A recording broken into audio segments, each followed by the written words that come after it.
السلام عليكم يا حبايب قلبي، عاملين ايه؟ يا رب تكونوا بخير. كان في ماتش بين الاهلي والاسماعيلي والزمالك وبتروجيت. فالماتش ده كان فيه كلام كتير والماتش ده كان فيه كلام كتير. هكلمك عن الماتشين مع بعض. بس خلينا الاول وباللقطات، طبعا هعرض لك كل حاجه، لكن خلينا الاول كده نصلي على النبي ونبدا بماتش الاهلي والاسماعيلي. انا كنت شايف ان هي حصه تدريبيه، كولر كان بيخلي اللعيبه اللي نفسه في حاجه يعملها. يلا يا باشا، اللي عايز يعمل اي حاجه يعملها يا باشا. ده كان بيلعب محمد هاني سيرد باك، محمد هاني اللي عمل حته ماتش سيء. بس ما علينا، طبعا في غياب خطوره الاسماعيلي فخلاص انت صباح الفل. الاسماعيلي تقريبا راح بثلاث هجمات منهم هجمه خطيره، ده اللي انا فاكره يعني. فخلينا نتكلم كده واحده واحده. ضربه جزاء لجلدشار في اول الماتش، ضربه جزاء صحيحه 100% يا باشا. انت معرقبه، مدافع الاسماعيلي معرقب جلدشار، مع ان كده كده الكوره كانت تصد، بس هو عرقبه حرفيا. عشان ضربة الجزاء يحرزها مروان عطية ويعلن عن أول أهدافه. مروان عطية اللي كان محتاج الهدف ده جدا، مروان عطية اللي تصويباته صاروخية لكن تفتقد إلى الدقة، وبتهيألي هو بيتمرن على الموضوع ده كويس. عشان تيجي بعد كده ضربة جزاء تاني لإمام. تعالى يا باشا أقول لك، تعالى أقول لك والله. بص حكم تعالى عمره يا 40 باشا، سنة هو وهو حكم في دولي على قانون في فكرة الكورة بيقول من مادام 2017 أنت أو قدرت إن أنت تخل بالرجل الثابتة، تخل التوازن، تخليك ما تقدرش تتحكم في جسمك، ضربة جزاء أو فاول أيا كان بقى هي منين. فهي ضربة جزاء صحيحة 100%. أنا مش عارف لعيبة الإسماعيلي برضه كانوا بيعترضوا جدا. أنا شايف إن ضربة الجزاء صحيحة 100%، عشان يخش حسين الشحات، حسين الشحات يحطها في العارضة تطلع بره، كان سوء توفيق. على فكرة، على ذكر حسين الشحات واللعب الجماعي بتاع الأهلي، فالجماعة الأهلي كان بيلعب لعب جماعي بشكل عالي جدا. قدرت إن هي تترجم في كذا فرصة، يعني مثلا حسين الشحات عندك أهو حطها لوب عالمي، لكن هي الكرة أوف سايد مفيش مشكلة. تعالى بص تاني، واحدة جماعية كده إمام بيحطها ار2، دخلت لجوه شوية بقت أقرب لنص المرمى، قدر الحارس إن هو يصدها برضه مفيش مشكلة بعد أسيست عالمي من جلاد يعني. لكن تعالى بس مثلا بص على جلاد شار ضيّع انفراد صريح من وسط الملعب بعد assist من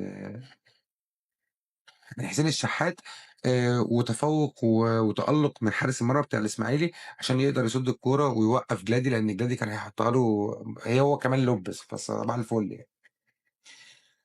لكن لو اتكلمنا على كلمة السر، فكلمة السر هي محمد عبد الله. تعالَ كده بُص بقى يا باشا، محمد عبد الله كلمة السر في 3 أجوان الأهلي التانيين. يعني أول جون ده كان ضربة جزاء، لأ ده ال3 أجوان التانيين محمد عبد الله. محمد عبد الله الجناح العالمي اللي الأهلي قدر إن هو يكسب جناح عالمي من غير ما يدفع فيه فلوس، يا باشا صباح الفل. وبعدين هو 18 سنة، لا حول ولا قوة إلا بالله، ما شاء الله عليه. هو فعلًا لعيب ممتاز، بيعدّي 1 على 1، بيعدّي 1 على 2، وهافرّجك الكلام ده. بُص محمد عبد الله عمل إيه، قدر إن هو يضغط على المدافع، خد الكورة عرّض لجلادي، جلادي اللي اتلخبطت في رجله وهو والمدافع رجّعها لإمام، إمام اللي بيحطها، الكورة عدِّت خط المرمى 200%، هدف عالمي. في الدقيقة 74 دي الحاجة الوحيدة اللي شُفتها خطيرة جدًا للإسماعيلي. لعيب تقريبًا اسمه عبد القادر حط الكورة بعد عرضية، حطها في العارضة واتحافظ للشناوي على الclean sheet وعلى الأهلي الclean sheet.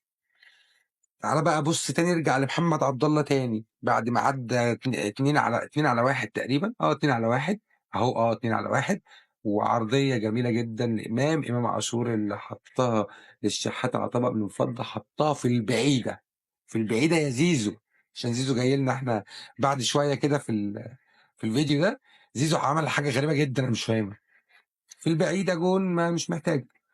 عشان ييجي بقى محمد عبد الله يقوم مكمّل اللوحة كده وراسمها ومزيّنها وحاطط لها إطار، وقام حاطط واحدة لأحمد رضا، أحمد رضا اللي ما استناش من لمسة واحدة جون. أحمد رضا اللي عمل لمسات كتير جدًا في الماتش وعمل بينيات وباصات عالمية، وبتبين إن الراجل ده لعيب كورة محترم. نيجي بقى لماتش الزمالك. أما بقى بالنسبة لماتش الزمالك، فتعالَ كده نبُص مع بعض على كام لقطة وقّفوني جدًا في الماتش ده. يعني مثلًا خلّينا في الدقيقة 36 كده في الأول، في هجمة غريبة بيقف فيها لعيبة الزمالك بطريقة غريبة جدًا، على إن الكورة طلعت out والكورة ما طلعتش out، ومرّة واحدة راحت واتلعبت عرضية وما بين المهاجم الأفريقي الغريب اللي لولا إن هو موجود أصلًا في بتروجيت كان خلّص الشوط الأول مثلًا 3-0. ضيّعها بطريقة عجيبة زي ما أنت شايف كده. تعالَ كده بقى تاني في اللعبة دي، اللعبة دي غريبة برضه، يعني لعبه طالب فيها الزمالك بضربه جزاء. طب تعالى نبص كده على اللعبه. اللعيبه اهو، المدافع بتاع بتروجيت وصل للكوره وسيطر عليها وقدر ان هو يغير مسارها، وبعد كده لما نزل رجله على الجزيري. ما فيهاش ضربه جزاء يا صاحبي. يا جدعان ما تشوفوا القوانين بقى، ما تدرسوا قوانين الفيفا او اعملوا اي حاجه. ما علينا.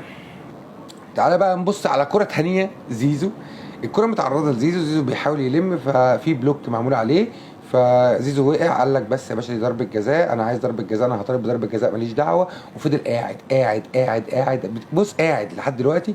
وبعد كده لما تلاقي التاني من عبد الله السعيد هيروح لها عشان ما يبقى ما بينه وما بينه المرمى 3 متر، فيحطها في المدرجات. تقريبا في حد كان بيقول له زيزو عايز الكرة، قال له خد يا صاحبي.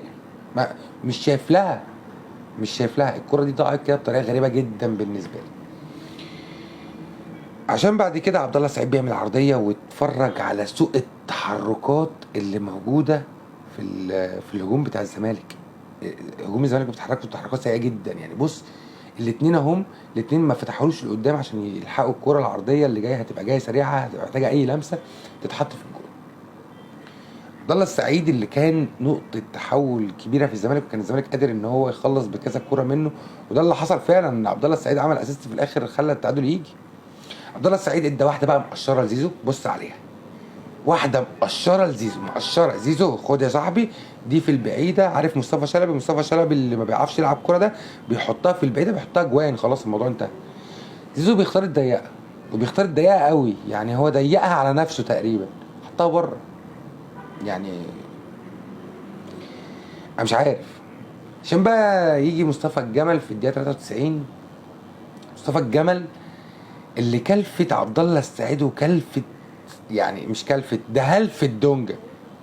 ايه ده يا مصطفى ده؟ ايه مصطفى يا جمل ده؟ وهدف عالمي، هدف هينافس على هدف الاسبوع، هدف عالمي. عشان بعد كده بيسنتر على طول عبد الله السعيد، يعمل واحده لناصر منسي. ناصر منسي في ناس بتقول ان هو جاب الكره بكتفه، لا هو المدافع بتاع بتروجيت هو بيطلعها، هي اللي دخلت بيها الجول وخلص.